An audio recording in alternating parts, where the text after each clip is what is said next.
Hi everyone, welcome back to the Hockey Life podcast. Where joining me in this latest episode is a Scottish player from Bonnyrigg, Stuart Wares.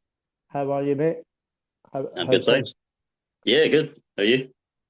Yeah, I'm not too bad, mate. And I've got a couple of days off from work, which is nice. Which is always nice, to be fair.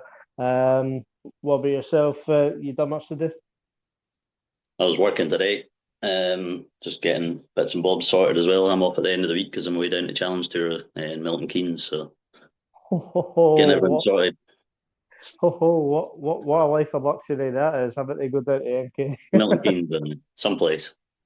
It's So like Livingston on steroids. I mean, I can only imagine, mate. To be honest, it's probably Livingston's probably a little bit better than MK. Obviously, I don't know much about Milton Keynes, but I can only imagine it is a bit of a shithole. It's like any new town, really, just roundabout after roundabout, but it's soulless. Would you say it's a roundabout town or city? Aye. Right. Anyway, so no. First of all, thanks for coming on, mate. I really do appreciate it. And so you've just come off of two ADC events, which you played yesterday. I believe you got to the semi-final and the final. Is that right? I won the second one. Oh, you Yeah, won the second semi-final of the first one. Blew it. against Jimmy Clooney as well. I know. How? Nah, Jamie's a good lad. Jamie is a good lad. He is a very good player as well. Yeah, definitely. Agree with both of that. Boys got Um, ability. yeah, definitely. So, yeah. How would you assess your performances yesterday? First of all, at the ship, and then in Craigmillar. I can't remember the pub. Oh, the Omens pub, I think it was. Moments. I started off really well yesterday. My first game was 107 average, second, and I had a 10 darter in the second leg. And my second average was just over the ton. And I think I went 81, 88, and 90 odds to finish the group with a running average of 91 or something. So after that, didn't go so well, didn't play as well in the quarterfinals, and obviously blew it in the semi-finals. So, amazing. What a day. Um, so obviously, I know you can average them sort of numbers in your sleep, to be honest. So even when you're playing so well in the group stage, did you have every confidence like everyone's pretty much getting beat today? Never take it for granted, but obviously I felt all right in myself, thinking that it's going all right so far. Long may that continue. But yeah, can always come and bite you in the bum anytime. I just didn't finish doubles, so that's what it is. My own fault, really. Yeah, definitely. And that ADC ball, which usually takes place at the Shipping in Dalkeith, you've had n numerous fantastic players in the past playing in it. Obviously, Sharpie, obviously Greg Ritchie back in the day, Darren Beveridge. Yeah, Would you prefer them boys to be back in it so you can like have a little bit of bragging rights? I don't mind, to be honest. I don't shy away from vaults because anyone else has entered. Yeah, Well, I think that's kind of folly. The whole reason you play is to try and play well, well. You're going to play well against better players as well. That's the whole reason you want to challenge yourself. So, yeah. Do you want them to keep on going? Probably not. It's going to increase my chances of winning, but it doesn't bother me. There's plenty of other well, vaults that would encourage them to go. yeah. Was does Andy still play as well? Like some ADC events, Andy Davidson. I've not seen him in a while actually, so I'm not really sure what he's up to. Um, I've not seen him on the rankings table, so I don't know if he's playing any kind of uptown. I don't really go into Edinburgh that much to play the vaults. I tend to hang around the ones in Dalkeith because it's pretty close to home. So I've not seen Mhm. Andy in a while. Well, obviously Andy's another player that's done very well and played on the Moda Super Series as well. Yeah, So going into the evening sessions at Omens Pub, Like, how would you assess your play there? Started off even better. Had a 111 average in my first game. Then Wow. tailed off a bit. I Tailed can off a only bit. dream. I can only dream of these numbers. That's a Darren Beveridge average. It's the same average as he had in the final of Modus. Slightly different setting, to be fair. But yeah, my games were all right after that. Kind of bit of a one sloppy game where I got through 2-1. I didn't drop a leg the rest of the night. So happy days. Yeah, and so like going forward, obviously I know you play quite a lot of the ADC events in the Midlothian area. What does that look like for you? You gonna try and focus on obviously the Scottish.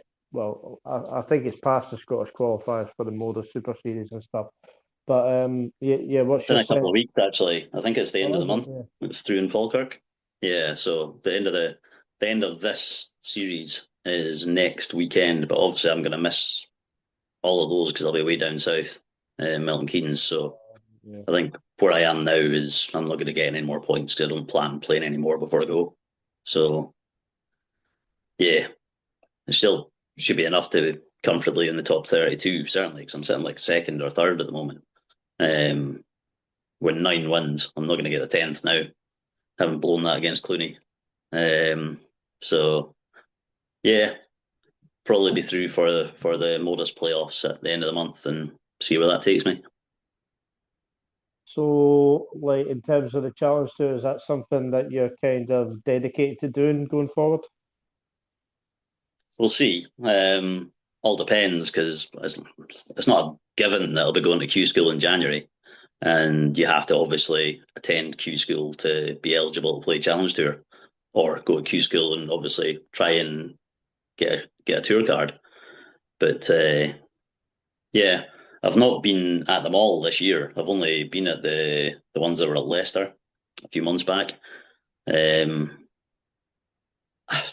I don't see the value in me going to Germany, for instance, to play in it. The one out in Hildesheim, and I don't. I mean, I know why the first block of events is down in Milton Keynes, but it's the week after Q School. So you've already been down at Q School for potentially 8 days to turn around and be back down there within like another 3 or 4 days' time at the same venue. It's a big ask. And it's all Yeah, right for the guys definitely. that stay pretty close to that, but it's a bit of a pain in the backside for those of us who don't. So that's the reason I didn't go to that group of events and I went to the one in Leicester and then not the ones in Germany. So it is what it is. I know you should really be attending them to try and boost yourself up the order of merit. But yeah, at the moment that's not feasible, I don't think. So on the kind of modest subject, then, one of the boys that you know very very well, Mr. Ice Cold Beverage, was the recent winner of week one of Series 15 of the Modest Super Series, Yep. just a couple of nights back.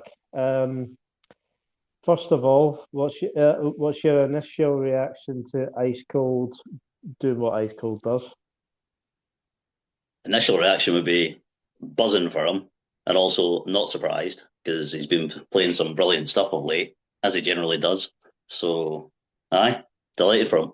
He played awesome. I don't think he really gave many people a look in, so just doing what he does. Yeah, I mean, apart from Dean Gallagher, who somehow seemed to get the better of him in the first couple of days in the Group A, like looked like even when he was 3-0 up on Gallagher and looked like he was coasting, it just took one double for Gallagher to get back in, and Mm, then somehow went on a flurry and went four out yeah. of four on the doubles. I'm like, where the fuck did that come He from? seemed to do that all the time. Yeah, just ping double first time. You're thinking, all right, okay, this is how it's going to go. Like to be fair, I was watching the one on Monday against Gallagher as well. I was like, but when he hit four out of four doubles, I was like, where on earth did that come from? He's a good player, to be fair. You're going to take it away from him. So it was a 111 average in the final for Darren Beveridge at the Motor Super Series. Yeah, again, I'm pretty much better than most. That's just basically like a pretty standard Darren Beveridge performance, isn't it? Pretty much. I think he took someone out. I know it's only like best of three game in one of the ADC's vaults. I wasn't there that night, but I think he took someone out with an 11 and a 12 darter. And I think that made it was just over 130 average. Oh, mate. Just stupid. And I was standing behind him when he had a 9 darter the other week at the ship as well. I was just throwing on the practice board, and they were using the match board beside me to my left. All here's a roar coming out the board. That's the second time that's happened to me, because I was marking the board behind when Greg Ritchie had a 9 darter in the Lonehead Premier League a few years back as well. So I'll take some credit for it as well. So basically, you're the good omen for every 9 I'm a lucky darter. charm, yeah. I mean, no, fair play. I mean, like in terms of 9 darters yourself, like would you say you've hit a couple or come close? I've never hit a 9. I've come close. I've wired it a good few times. Never wired it in practice, but have wired it in practice, but never wired it in a match. I always had 10s out of 10 yesterday. Had a few 10s. Had 10 double starts as well, but never the 9. What, 10 in double start? Fucking hell. Yeah. Sure. But never a 9. So hopefully it happens. Would you say that's one of your main goals, that you just really want to hammer down? Just like, yeah, I need to get that 9 darter at some point, because it's annoying. I'm not putting too much onus on it. I don't think you can go looking at it that far, try too hard to get it, because it'll not happen. Not like I would know. I've never had one. So, like in terms of celebration, if you did somehow hit that 9 darter, do you think there'd be quite a loud roar? Nah. Yeah, there probably would be. Yeah, yeah, there probably would be. No, I was gonna. You never know. I might just say nothing. Just don't know. Style it out. I don't know. No idea. Yeah, I was going to say basically it could be taps off and run around the bar. No idea. Do you have to pay for a long line of drinks if you do eventually? Well, I can tell you from experience that neither Greg or Darren did, so I'm thinking no. What tight bastards, eh? I know, eh? There's no need. So before we go on to your own personal story, so obviously another good pal of yours, David Sharp, he's had a fantastic start to his PDC Tour life, doing very, very well on the Pro Tours, and yeah, well, mainly on the Pro Tours. I feel like it's no surprise at all. Obviously, I've played Sharpie a couple of times, like just like mucking about and stuff. And honestly, the man hits 180s like it's gone out of fashion, and like it can't be much of a surprise to see that Sharpie is fulfilling his potential on the PDC circuit so far. Nah, no surprise, but it's obviously massively difficult to do anything on the Pro Tour, given the standard that he's playing against, or they are all playing against it week in, week out, pretty much. But nothing seems to faze Sharpie either. I think that's his benefit. He just gets on with it and does what he does. Doesn't really matter who he seems to play. Doesn't put him up or down. Doesn't try any harder than he normally would. He just relaxed and gets on with it. So, I mean, he's definitely doing really, really well. Proudest sponsor him, will be fair. Yeah, I mean, it's quite hard to. I feel like it's quite hard to please Sharpie in a way, like in terms of. It's miserable. That's what you're trying to say. It's miserable. Yeah, he'll say that himself. I'm trying to put that politely, without sounding like a dickhead. But yeah, you're kind of right.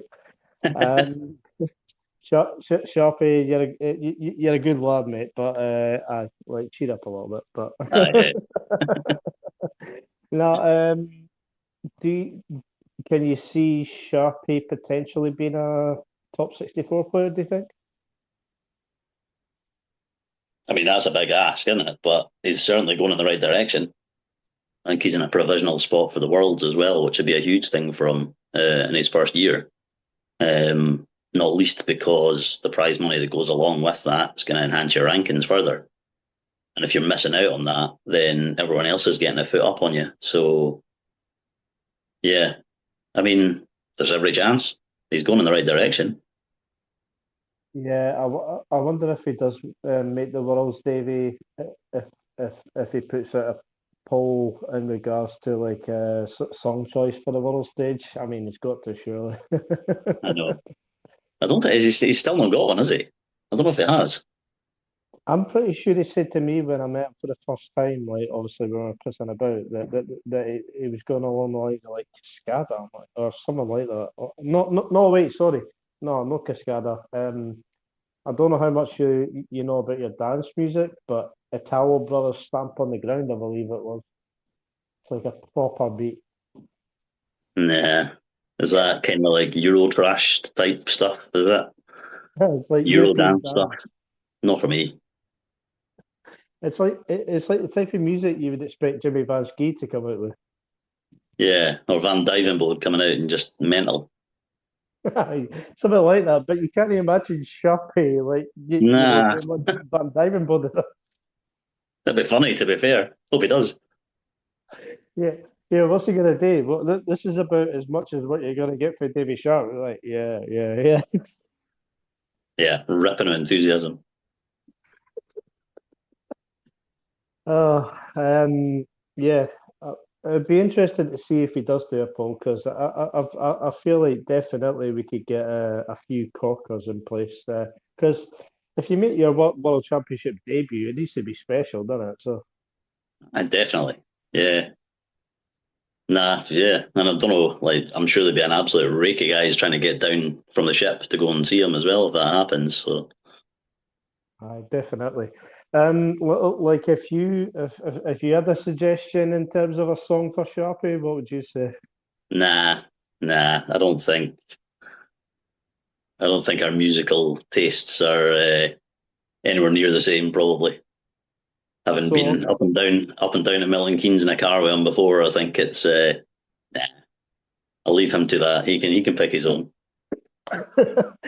like so just touching on the music subject, what sort of stuff would you say that you're big into? I don't, it's more what I'm not into, which is like the Euro kind of stuff, like Sharpie putting stuff like Scooter on in the car. That's a big no for me. There's Not nothing for wrong me. with Scooter, mate. Nothing right with Scooter, is that what you said? No, nothing wrong. Uh, hmm, not convinced. So what more like on the lines of like indie rock and like Pretty much. Yeah. Having said that, the one that I've used when I've had to use a walk on thing is Avicii Levels, so that's kind of a dance tune as well. So yeah. you've kind of contradicted yourself there, Stuart. Aye, but that's a bit more classy, I would say, than Scooter, isn't it? I don't know, mate. I'll leave that for you to decide. Uh, People can have their own opinions, I'm sure. Right, right. To anybody that is listening, and if Sharpie does make the World Championship, put in your put in your song of choice in the comments when this episode does eventually come out. I would love to know like some of the suggestions, to be honest. So Uh, but non-Sharpie it will be electronic dance music. So yeah, prepare for that. almost definitely. Right, so Stuart, you're from Bonnyrigg, which for those that No, won't. I stay in Bonnyrigg. I'm not from Oh, Bonnyrigg. okay, That's a right, big difference. okay, right. You corrected me on that then. Yeah. Right. So you currently stay in Bonnyrigg. So for those that don't know Edinburgh or the surroundings, it's probably about say what anywhere between half an hour and an hour outside the main city.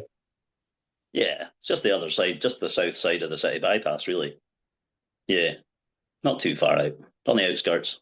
Commuter town. I mean, it's a bit of a shithole, isn't it? No offence. It's a boomtown. What are you talking about? No. So, like, in terms of your upbringing, like, where did you grow up? So I grew up in a town at the very north tip of Scotland called Wick, and I was there till I was about 18 years old. You're from Wick. I'm from Wick, for Week, Dirty Weaker. I was surprised you've not got more of a, northern can I understand you twang. Sorry, what was that? No, I've had to dumb it down for you guys since moving south, so I don't have much of an accent anymore. Right. I'm going to have to put another disclaimer to anybody outside of Scotland that might be listening to this. So Wick is about as far as near enough as far as you can go in terms of a town right up in the top corner of Scotland. Yeah, top northeastern tip of the mainland. I used to play football for John O'Groats, so did you? Yeah, there you go. Probably the windiest football pitch in the world. I'm surprised John O'Groats actually have a proper functioning football pitch, like with the weather and stuff. Well, Tattyfield. Right. So, like, how would you describe, like, obviously your time that you spent in Wick and stuff like that? Would you advise anybody to go up there? I don't know. I'm barely back up there myself these days. I don't have much family up there at all anymore, so I'm very rarely back home. But it's good growing up there, definitely. Plenty on your doorstep. I think it's like everything else. Anything I see online about it, it's kind of high streets dying off kind of thing, and yeah, bit down a heel. But it's like everywhere else. That's like a fishing town around the coast of Scotland, really. Pretty much very similar. What is your so I'm interested. What is your favorite? What's your favorite kind of northeastern sayings that obviously none of us are going to understand because we don't understand a fucking word that you say. You can't put me on that. I'm just wondering. I can't even remember. Tina Bowler. I'm not going to tell you what that means. I can't really remember. Honestly, it's been that long since I've been back up. It's like anything else. If you do go back up, I can hear it in my own accent. It'll change almost immediately. Speaking to people up there. Aye. No, I can only imagine. Like, obviously, I know you've been down here for the best part of trying to add up here without sounding less like a dickhead, but pushing 30 years. Pushing 30 years. Yeah, so like outside of darts, what are your main sort of like hobbies that you were into growing up? I was into everything really sports wise. Hardly in the house. Used to play loads of football. Used to play a lot of badminton. I played for the county up north as well in badminton. Used to play quite a bit of golf. Plenty of golf courses up there, to be fair. There's a few, yeah. Like in the north kind of region, like Dornoch and the Royal Dornoch and beyond that. So yeah, aye. I was rarely off the golf course in summer holidays and things like that when I was a kid, so used to love it. Still do. Just don't really get much of an opportunity now. Yeah, I mean, so in terms of the golf, the handicap's not there anymore. I've not had an official handicap since I left Wick, so that'll tell you. Well, you know, I can still play all right though. I think the lowest I got as a junior handicap was 8. Okay. I couldn't tell you what I'm playing off now. I'm playing a kind of friendly kind of darts group of guys competition just now, and I've been given a handicap of 12 for that. So whether I play to that or not is another thing. I'm not trying to throw golf into what primarily is my main podcast, Chasing Past Golf podcast. I'm not trying to squeeze them all together, but like if you were to go around on a golf course, say today, do you reckon what do you reckon you could break? 90, Yeah, 80? well, depend. I probably wouldn't break 80. I wouldn't be far off. Depends. The putter behaves or not. Usually doesn't. So basically, the putter for you is what is the darter equivalent of sometimes on a double. Oh, hit me where it hurts, eh? I'm kidding. I'm kidding. Nah, nah. I think, yeah, it doesn't really bother me playing golf, missing putts. I just like going out and playing golf. Not really that. I'm competitive in pretty much everything, every other sport I do, but I wouldn't say I'm competitive playing golf. I just enjoy playing it. Yeah, no, fair enough. Well, to be fair, there's like golf as a sport where there's still plenty of time on your side. I know someone that's in their 70s now and still playing like majority of Scottish golf courses and stuff. So It's close to my age, eh? you're not that old. I'm trying to give you a compliment here without actually spoiling what age you actually are. You're Fair 40, enough. mate. You're 40. Aye, that'll do. We'll say that anyway. I will say that. Like in terms of the football and stuff, did you play to a semi-decent level? Like I know you mentioned that you played for John O'Groats, but was that what semi-pro? No, Amateur? it wouldn't even be junior level. Junior football's not like a thing up north as it is down, certainly in the kind of central belt. But yeah, it wasn't really to that standard. Just local league stuff. When I moved down to Edinburgh, I still carried on with my football for a while, and I was playing Edinburgh amateur leagues then for Okay. Seaforth Highlanders. So I kept that was going for a wee bit. But yeah, got a knee injury, and that basically paid to glittering football career that would never have happened anyway. you played in the Highland League for Wick Academy. Yep. Nothing wrong with the White Academy. The Scorries. So default. Well, like, I know obviously you're from like. Did you used to follow Wick Academy back in the day? And if so, do you still kind of keep tabs on the Highland League? I used to go to a few of the games because I was still up there when they got into the Highland League because they weren't Mhm. in the Highland League until Ross County and Cally Thistle got into the Scottish leagues. Mhm. So there's obviously a bit of novelty value in that Wick Academy were all of a sudden in the Highland League. So went to most of the home games for a season or two before leaving. Kept tabs on it a wee bit. I've been to see them actually just along the road from where I stay now, in one of their Scottish Cup ties. They were playing against Whitehill Welfare, which is up in Okay. Rosewell, which is only 3 or 4 miles from where I am now. So I've Mm. been to see them down here, and I've been to see them at Linlithgow as well. Okay. No, that's interesting. So we've got kind of like a Northern football and derby. We've got Stuart Wares, Wick Academy, and John Henderson, Huntly, I believe. I've known Hendo for a long time as well, and every time I see him, I keep reminding him that he's not from the Highlands How's that? because Huntly's not in the Highlands. Is it? Huntly's in Grampian, Well, that well, shows you Aberdeenshire. that shows you just how spread out my knowledge is of like Northern Scotland. Anything past the Central Belt, well, maybe Inverness. And obviously you stay in Bonnyrigg. Do you get to any Bonnyrigg Rose games or? I used to go to a few. I've only stopped in the last 2 or 3 years coaching for Bonnyrigg Rose myself for my son's junior team, youth team rather, All right. 2012's team. So yeah, that's why I've now got more time on my hands to play darts because I'm not spending my entire life trying to organise coaching, training sessions, parents, referees, football pitches, lists endless. Spend your whole life if you're a youth football coach arranging that. So I miss it in some ways, but not in others. Got my life back.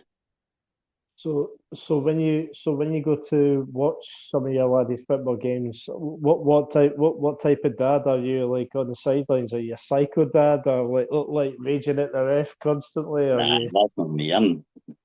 most people know me, and I'm pretty reserved, I would say, in general.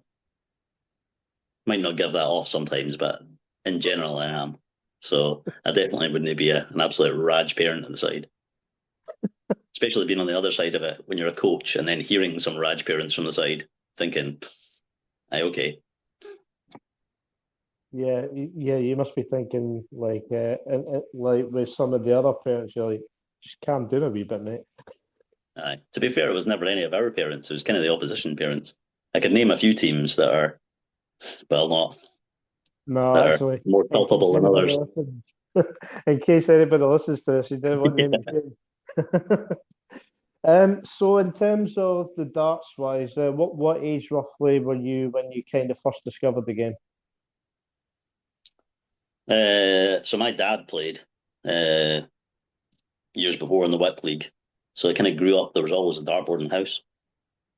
Didn't really start playing it too much until we moved to a house just outside of Wick, and there was a wee coat cupboard in it. And there was already when we moved, must have been the reason my dad wanted to buy that house, because the coat cupboard already had a dartboard at the end of it and a spotlight on it. So started kind of playing from then on. I don't know what age I would have been, probably about 8 or 9, and started Mhm. throwing at it quite regularly. Yeah, So I'd say from there, I just dipping in and out of playing. And then when it came to, it was when I got driving lessons actually. It was my driving instructor that got me playing for one of the league teams in Wick. And kind of went from there. yeah. Um, Played my first league game. My dad had moved away by that point to Fort William. And that's where I played my first ever league game was in Fort William for the Railway Club in Fort William. So when you played your first pub league game, were you a bag of nerves like at the thought of it? Yeah, I would say so. Shaking like an MFI wardrobe. Uh, yeah, I can remember being so nervous, really nervous, stupidly so. But I didn't. I think I won that game. I'm pretty sure I did win it, but it wasn't very good. Yeah. How many how many of the old zero alcoholic lagers did you have to consume just to Oh, combat the nerves? well, I was too young to drink then anyway, so I think I would have been 15 or 16, so I would have been on the juice anyway. No sneaky Magners or something like that back in the day. Nah, nah, none of that. Cold That's a shame. turkey. Yeah. To be fair, I throw majority of darts now. Like just drinking juice and like I still get nervous, but like it's just become second nature playing basically Yeah. cold turkey. So on the occasion I'll have a drink, but I feel like if I have a drink, it makes my darts go even more shit than I already am. So Nah, you got to do what suits you. yeah. I mean, obviously, it works better for others more than most. But like for me, I don't know what it is. Whenever I touch alcohol, I just lose the ability to actually throw a dart. Fair enough. Does that not happen with you, no? Or am I just No, completely? it's always that. You can have one or two to try and settle the nerves, but don't go crazy on it because you'll tip over the other edge. Just not be able to. I was, I was gonna say, has there been any times where like I can't see the board? Like, No. I What'd you mean, take me for? I mean, there's probably a few suspects. Oh, In I've seen it, just not from me. Aye, I mean there are probably a few suspects who are like how on earth can you still play but you can't see the board kind of thing. So yeah. Yeah. Anyway, I don't know why we're speaking about alcohol and darts. I don't know Anyway, what yeah, yeah. darts players didn't drink, remember? So No, they don't. Athletes. definitely tip top athletes with six packs and everything, Gerwin prices. Yeah. More like 24 backs. 24 packs of what? Exactly. Tenants usually. Aye. Um, right. So a little bit about some of your accomplishments then. So, you've been selected for Scotland on numerous times. Um, I imagine as a proud Scotsman, that's probably the number one accomplishment, like when it comes to like the darting level. To be selected for Scotland in front of so many good players as well, that must be fantastic. It was always, I mean, never thought that I would ever kind of achieve it just when I was setting out kind of way, but it was always what I wanted to do. It was always my dream. Not like the end goal, but I always wanted to play for my country. And I can remember it just like even going back to the Wick League when I started there. The guy that ran the league, Geordie, he had played for Scotland before. And I can remember on his darts case, he used to have like a Scottish Darts Association pin badge on his dart case. And intrigued with that. And then just from there, you just start thinking about it and just thinking, right, I want to do that. So that's probably going to set me off along that route. But yeah, that was always the dream. But pulling on the shirt for the first time was outstanding. Loved it. I've not played numerous times. I've only played 4 times. Right. Last year. Forking class is numerous, I suppose. Yeah.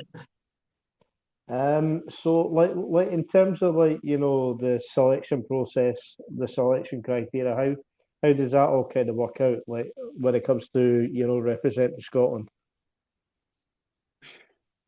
I think a lot of it's taken into consideration. I don't think there's a hard and fast rules of the selection. You'd have to ask the selection committee that one. But I think a lot of it is weighted towards the SDA tour events, Scottish tour events. Okay. They generally have like an open tournament around most of the county venues throughout the season. Yeah. And then they have the top 24 players qualify for the SDA finals. And it's played kind of like a vault, essentially, 4 groups, with 2 getting through to the quarters and play from there. So it's weighted towards that. It's also weighted towards county players. So that's something that when I gave up the kids' football coaching, I knew that to be in with a sniff of getting into the Scottish reckoning, I would have to start playing counties again. And I'd given up playing counties quite a long time ago, when Lothian basically gave up their county team. Didn't think it was financially viable for them to continue with the interest that was around at the time in Lothian, which was kind of disappointing because I wanted to keep going with it, but it just wasn't possible. So I didn't play from then. But when I started back at the Scottish Tour events, there was a couple of teams asked me to come and play for them. So I'm now represent Fife.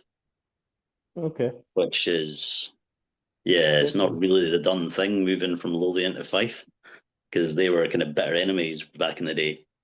The old Really? Jockey Wilson days, and they didn't really think kindly of each other. Yeah, I mean, As well as. I mean, when it comes to Fife in Edinburgh, yeah, like that's just another part of the world, Fife, isn't it? So Different breed. yeah, Like yeah, definitely, especially if you're like in the kind of Dunfermline region and stuff like that. Yeah, they're all Southerners to me anyway, so it doesn't matter. It makes no difference. I mean, you can't like where you're from, you can't go much more north anyway. So No, not really, not. um, so yeah, the first time you get selected for Scotland, like you kind of admitted there, it was a dream for yourself. Um, how long did it take to kind of sink in that you're gonna play for Scotland and like you're about to have one of the best experiences that you probably might have? Aye, it was great. I think there was a wee bit of time to think about it, because I think I got the call. I think it was the end of January last year when I got the call, and it wasn't played until the April. Or was it the end of? No, it was the end of March. So you had like good 2 months to think about it, really. So getting kind of used to it. You don't really want to be like called up a week before and then go into it, and you'll be just everything's like rabbit in the headlights territory. I wouldn't have thought, but Yeah. just getting used to it. It's it's not like I didn't know the vast majority, if not all, the guys in the team anyway. Yeah. So, and brilliant bunch of folk. So that kind of settles you into it pretty much right away. And I can remember going down. Andy McArdle took me down to one of the other guys as well, John Emery down. And we get into the venue. I checked into the venue. It's the day before we play. And Andy just hands me his phone. And he says, "It's not for me, it's for you." And it was Gary Anderson on the phone, just wishing me all the best for the weekend. Wow. So I used to be, when I first started playing for Lothian way back when I was about 20, I think, Gary was a teammate at the time. I think he played his first county game the same year as I did. So he was a teammate for a while. But yeah, I can always remember actually, first season, like we played at the Anvil in Bonnyrigg, funnily enough, when I first started playing counties. So it's just up from where I stay now. I can remember being on the practice board just behind Gary, and I wasn't maybe about half an hour into the venue or something, and I hit a ton of 80, and then another couple of throws I hit another one, and he was saying, "How many have you hit now?" I was saying, "I don't know. I think I've hit 4 or 5 now." And I made the mistake of asking him how many he'd hit, and he said, "I'll stop counting after 20." No bother, Gary. Was he always so fluent even back then for the Lothian days as well? Was he always as fluent as what he has always been? Pretty much, aye. Even right from the get-go, you could tell. And Lothian had an outstanding team at the time. Multiple Scottish internationalists in the team, and people playing to the top of their game at the time.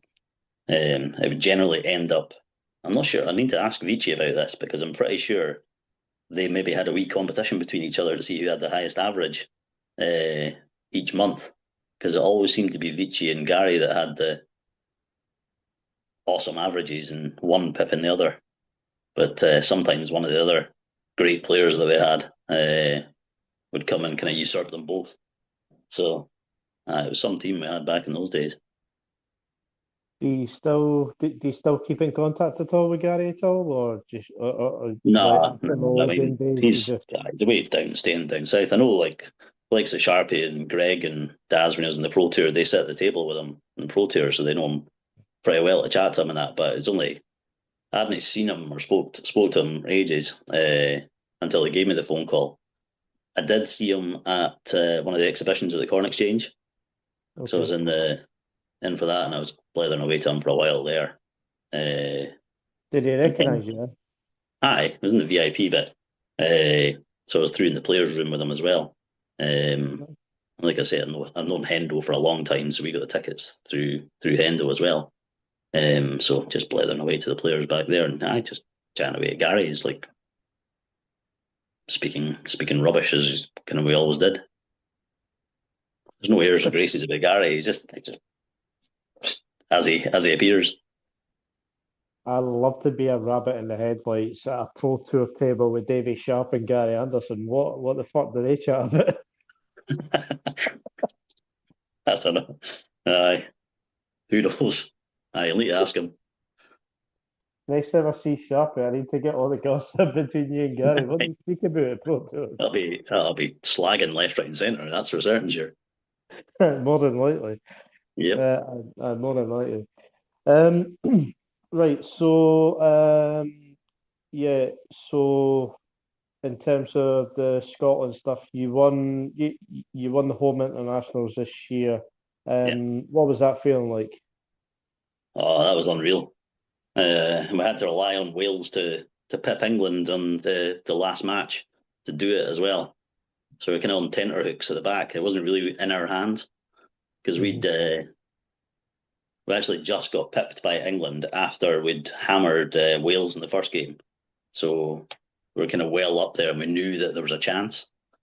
But I mean, history will tell you that Scotland hasn't won many of these before. So, and especially not on home soil. So, it was outstanding. We're all just standing at the back of the hall. I don't know, did you see it or were you watching it? But we're all jumping on each other basically at the back of the hall, going absolutely ballistic. I'll need to resurface it on YouTube at some point. But no, I can only imagine like the sense of celebration. But do you think that's probably the biggest sort of celebrations that you'll have? Aye, yes, I would say so. Aye, it was a great achievement. It's the first time that it's only the third time that the Scottish men have won it, and the first time since 2008.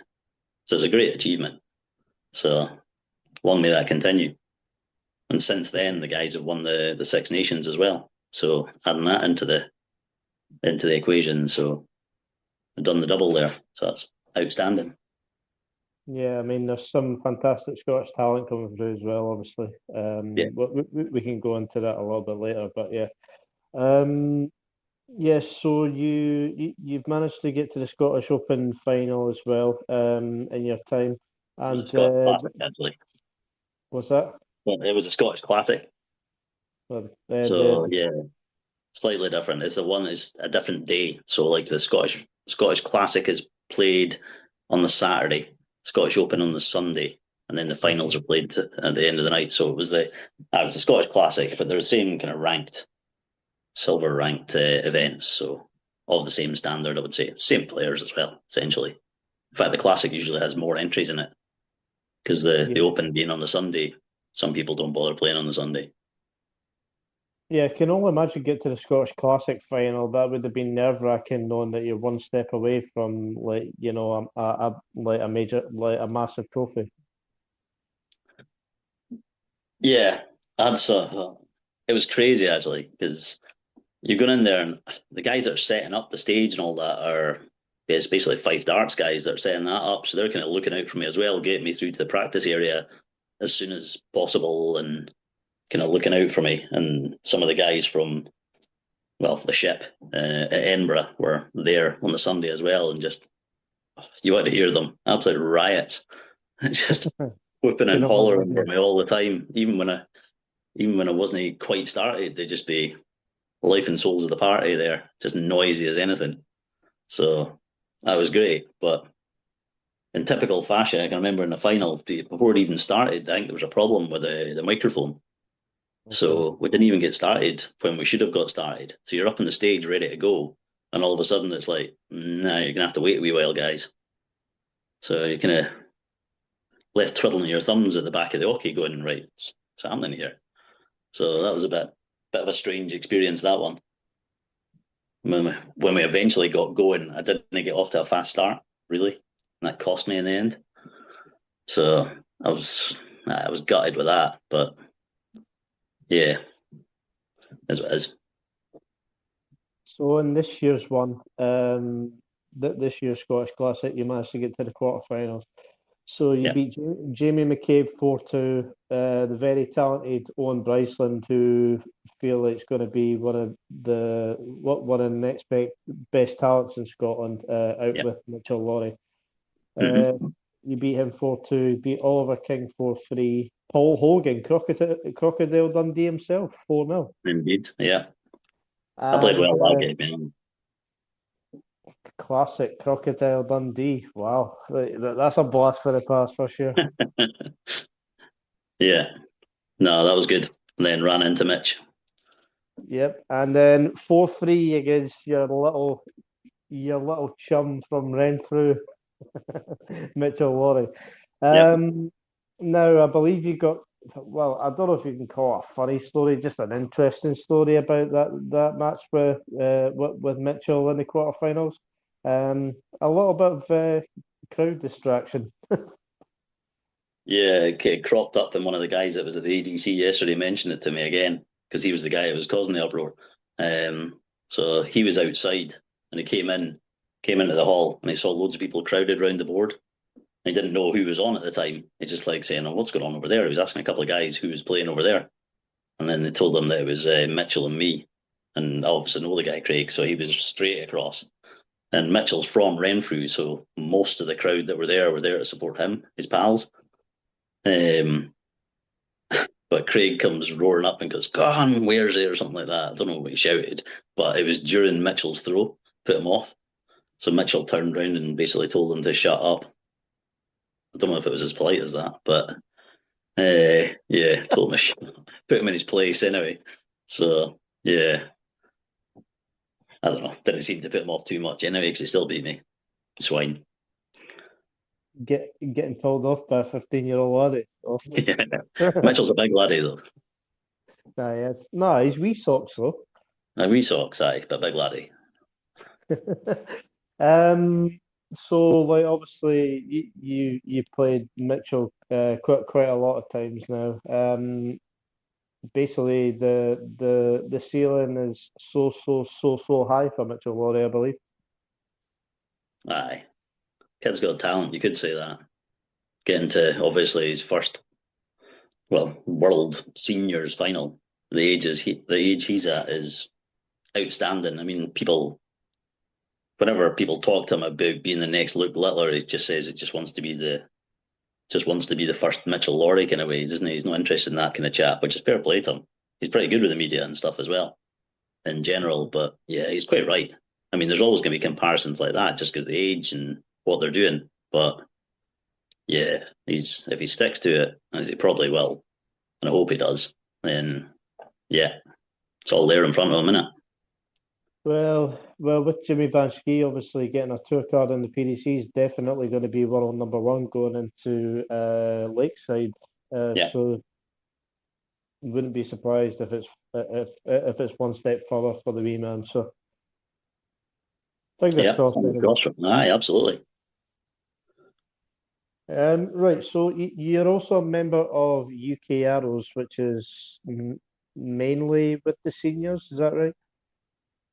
Yeah. So I kind of got into that by default through being a friend of Mike Veach, who's part of that. We were through watching the Jockey Wilson exhibition in Alloa, and Veachy was playing in it, and some of the players had a table full of kind of friends and family and stuff as well. So we were at that table. And little did I know at the time, but there was a guy on the table that runs the UK Arrows before, and he was kind of at the end of the evening. He stopped me and started talking about Q School to me, and then I'd never even considered it before. But he offered me a wee bit of backing to go to Q School if I wanted to. I was just thinking, you don't even know me. I've never met you before. Why would you do that kind of thing? So it came from there, and then just got talking to other people and saying like it's a genuine offer, and like he runs the UK Arrows, and I was invited into UK Arrows from that as well, and met some absolutely top guys from all around. In the team, there's a few guys I know already, like Mike Veach, George Dalglish, people like that. They're part of it, and it's kind of bizarre, but yeah, we've got Richie Burnett and Wayne Warren, ex-world champions, in the team as well, and loads of other ex-Welsh internationals. They're just, and everyone is so sound. They're such nice guys, and it's usually once a year they meet up and kind of travel around. So the first time I went down and played for them, it was in Wales. Yeah. And then it was back up in Scotland. And then we were crossing Ireland last year. And it's going to be in Northern Ireland this year coming up. But because they've only just started getting involved in it now, Northern Irish Arrows. And unfortunately, I'll not be able to make that one because the date clash with that's when the Scottish Tour finals is. So I'll need to be going to that, I would think. But yeah, you need to tell me at least one or two Richie Burnett stories. Come on, like you can't know. There's got to be. There's one from when we were down at Challenge Tour last year in Milton Keynes. Actually, we went out for an Indian one night, and I wasn't in Richie's company. He was at the Indian as well, the same Indian, and it was a fair bit away from. I think most of us were staying in the hotel that's at the stadium. I'm not sure where Richie was staying. Who knows? Don't know if he knew. But he ended up we were all getting taxis back afterwards, and somebody told me the next day I walked home across fields and stuff like that. Just thinking, what? Thinking near enough locked himself in the toilet as well at the top of the stairs because he had to go past our table to get up the stairs to go to the toilet. He's some boy, great lad. I think if there was a player like on tour or just got off the tour that you probably most want to have a pint with, probably Burnett's in the top three anyway. Yeah, I think so. Aye, absolutely. Yep. He's some character. I think that So would be. I think that would be probably be the greatest ever episode to get Richie Burnett on the podcast. Could you well, imagine how? Could you imagine how that went? Like a fucking like Scotsman for Edinburgh, and they could just tell you the pot noodle story as well. I don't know if that's true or not. Have you heard the pot noodle story? yeah, from the radiator water. Yeah.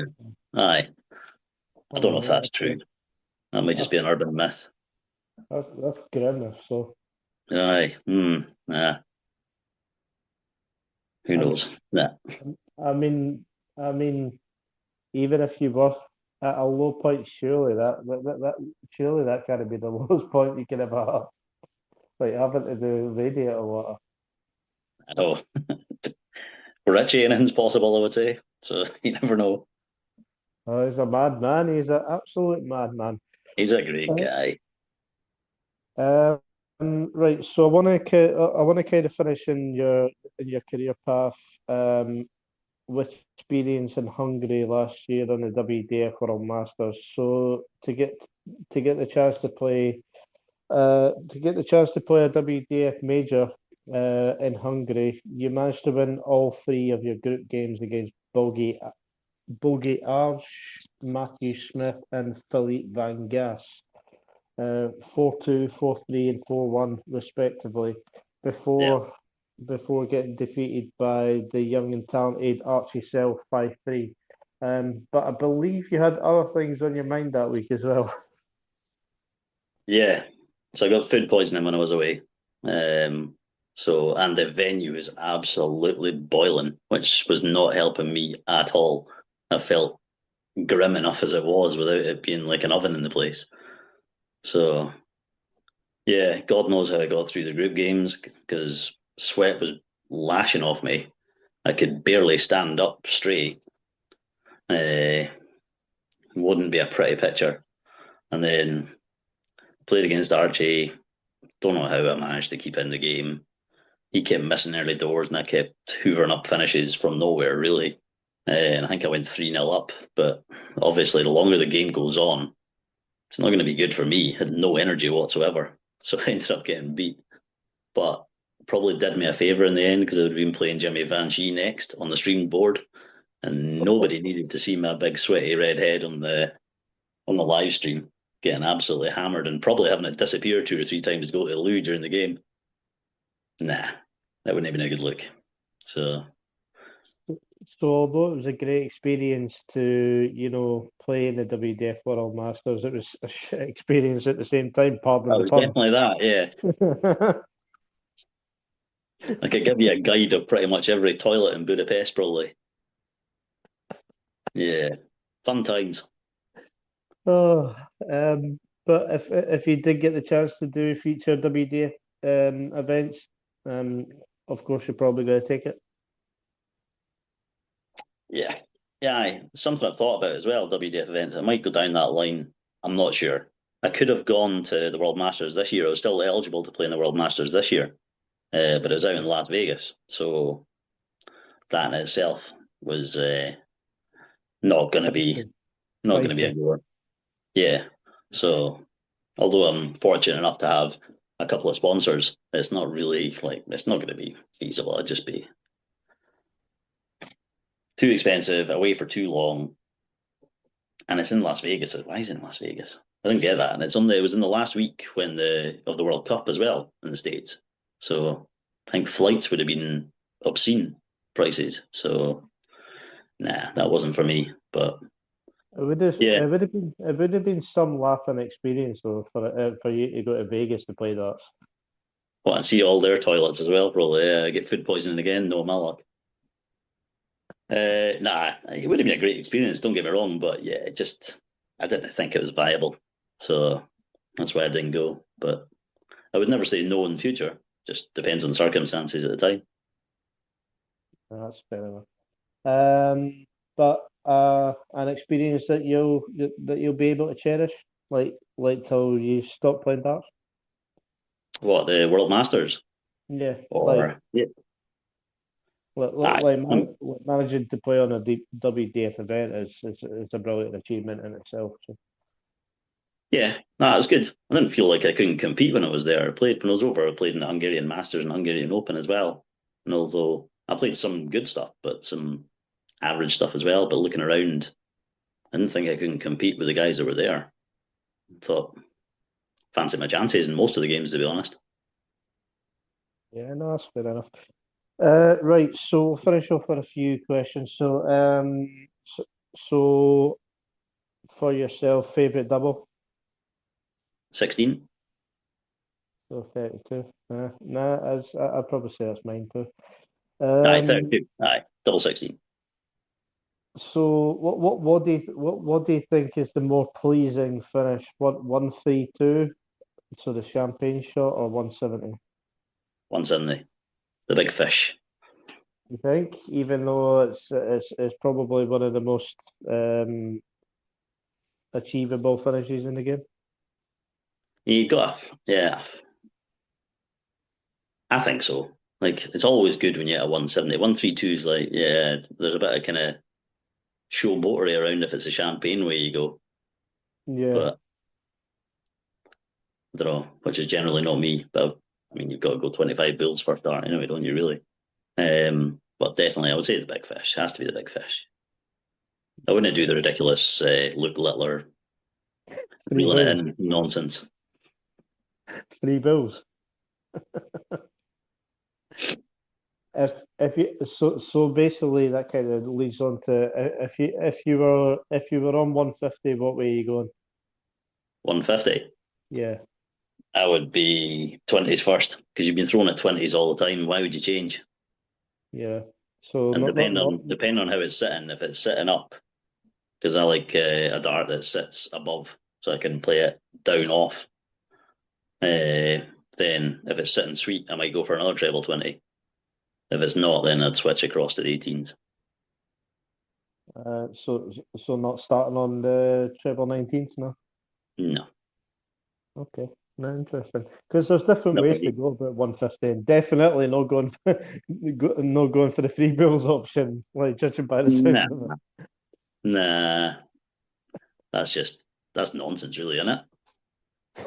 Yeah, probably. It depends on circumstance. If it's like a nothing game, or you're like your opponent's still on like mid 400s or something, you might think about it. But nah, Go for it for a laugh.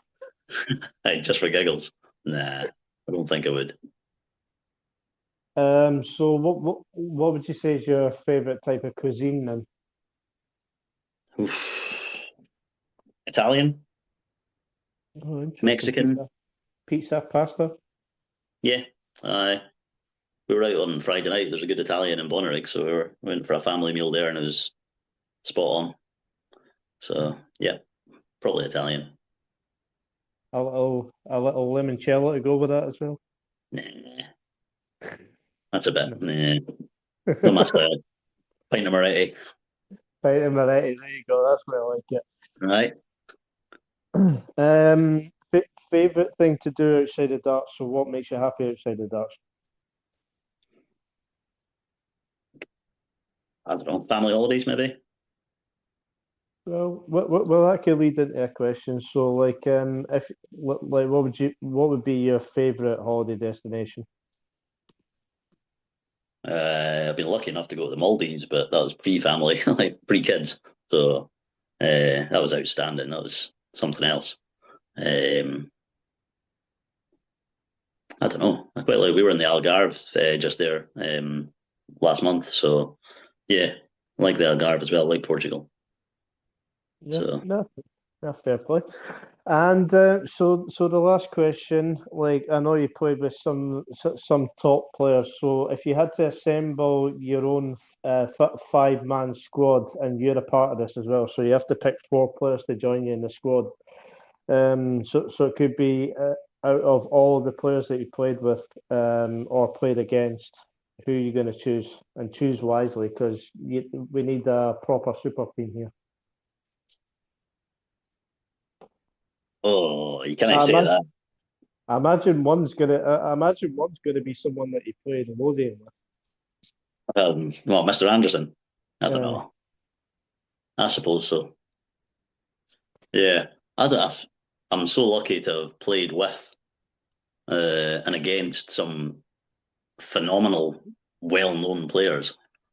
Maybe because that question's a bit like a bit too hard to answer. We'll go five-man team. Obviously, you're a part of this that you played with. Played with Hmm. uh, Anderson, Veach. I forgot to pick two more. Can I not pick three? I'll pick three, and I'll go Sharpie, Greg, and Daz. Oh, I knew that was coming. No, that's fair. Have you got a favorite opponent that you just have non-stop class matches with?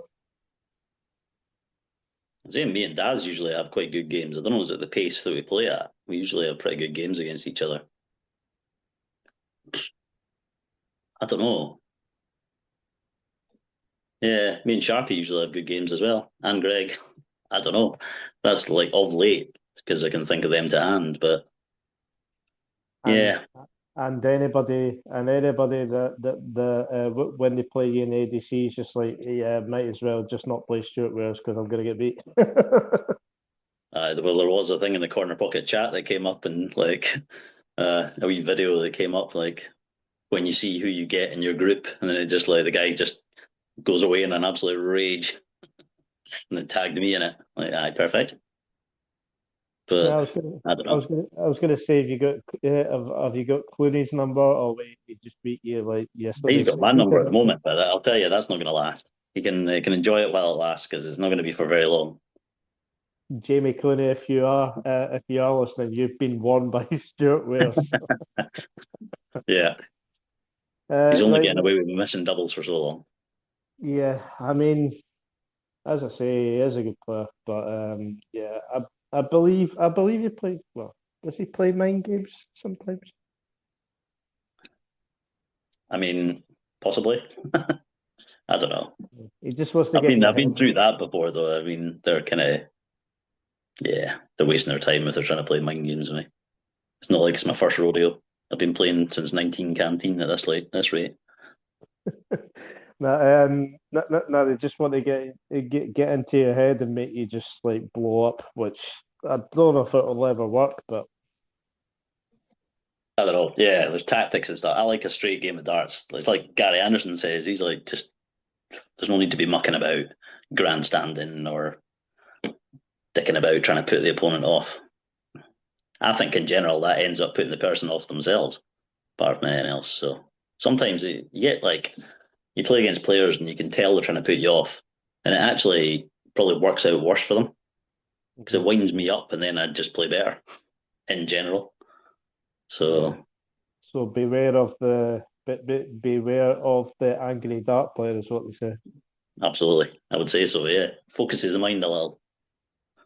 So I'll leave you to obviously enjoy the rest of your night and all the best at the challenge tour Cheers. good and good fucking luck in Milton Keynes. You'll probably need it because in that place in general. It'll be fine. There's a few other guys I'll be meeting down there, so we'll get on all right. It'll be okay. Bonnyrigg or MK, what's your choice? Oh, Bonnyrigg every day. It's not even a question. Obviously, all joking aside, all the best the challenge tour in Milton Keynes, and Cheers. Appreciate I, that. I'll definitely come to the ship at some point in the next month or so to Yep. get my arse handed to me on the dartboard. So yeah, Aye. there you go. Anytime. Get like Anytime. a get like a 8-0 scudding or something. Well, we'll see. Depends how much you wind me up. I need you to I need you to hit a 9 darter against me as well All right, I'll try. though. We're playing 301, eh? Yeah, 5. Right, mate. All the best. Cheers. Right. Cheers, Greg. Thanks, mate. Thank you. Bye.